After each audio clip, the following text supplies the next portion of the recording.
In this video, I want to go over the 3 types of math investigations that you may find in the ADI Learning Hub. The first type of ADI math investigation explores mathematical or pure math phenomena. These types of investigations are designed to give students an opportunity to experience the joy and wonder of math, as described in the Catalyzing Change report from NCTM. In elementary grades, this can take the form of students looking for patterns in numbers or determining if an outcome is always true, sometimes true, or never true, and showing how they know that.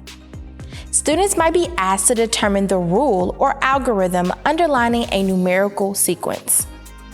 In more advanced classes, such as algebra, students might be asked to investigate patterns involving prime numbers, like if every number greater than 2 can be written as the sum of 2 prime numbers.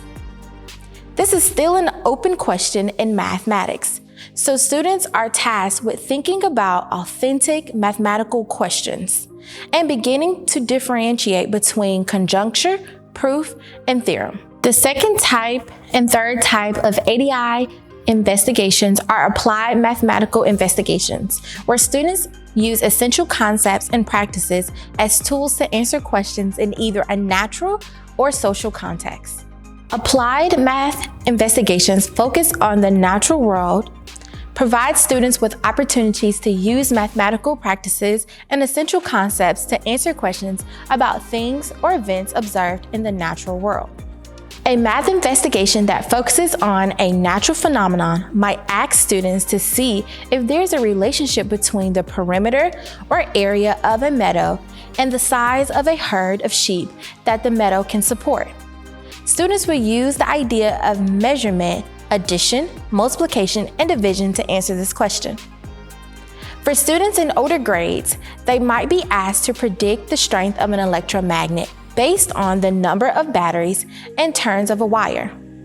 Students will use the understanding and use the ideas surrounding functions and modeling with mathematics to answer the question for this investigation. The third type of ADI math investigation explores social phenomenon.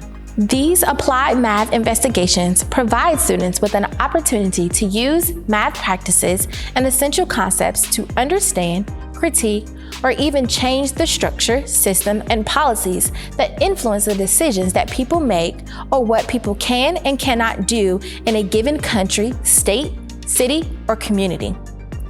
As an example, at the elementary level, one investigation has students use ideas of length, height, width, and area to investigate the placement of sugary cereals on a grocery store shelf.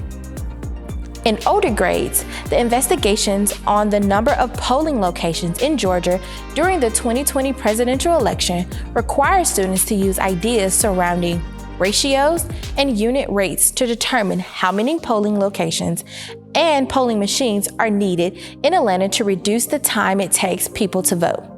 I also want to note that for our social world investigation, students are asked to investigate actual phenomena, but are not told what to think about these phenomena.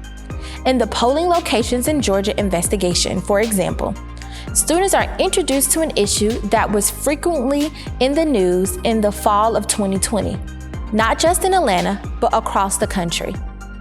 However, the materials do not take a specific point of view or tell students that there were currently too many or not enough polling locations in a specific location.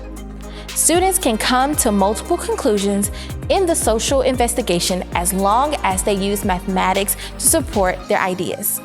All 3 of the investigations provide opportunities for students to engage in several mathematical practices outlined in the Common Core and other state standards, as well as one or more essential concepts.